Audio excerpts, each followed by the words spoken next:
Welcome. Today I'll walk you through the quick and easy process of changing your Instagram username in 2024. Whether you're rebranding, starting fresh, or just want a handle that better fits your vibe, updating your username takes just a few taps. Let's dive in. First, grab your phone and open the Instagram app. Once you're in, head straight to your profile by tapping your profile picture in the bottom right corner. This will bring you to your personal page, where all your posts and highlights live. Now, look for the Edit Profile button right below your bio. Give that a tap. This is where you can tweak everything from your bio to your profile picture. But today, we're focusing on your username.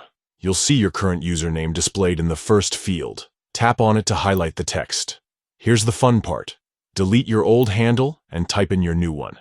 Keep it creative, but make sure it's unique. Instagram won't let you use a name someone else has already claimed. If your chosen name is taken, you'll see a red "Not Available" message. Don't worry. Try adding numbers, underscores, or slight variations until you find one that works. Once you've landed on the perfect username, double-check for typos. Then tap Done, or the check mark in the top right corner to save your changes. Instagram will refresh your profile, and voila, your new handle is live. A quick heads up. Changing your username won't affect your followers or existing posts. But remember, your old username becomes available to others after 14 days, so if you change your mind, act fast to reclaim it. Also, update any links pointing to your profile, like those in your bio on other platforms, to reflect your new handle. And that's it.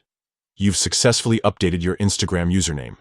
Whether you're aligning it with a new personal brand or just keeping things fresh, your profile now reflects the real you.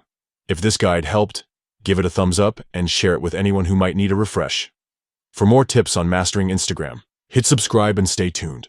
Thanks for watching, and I'll catch you in the next one.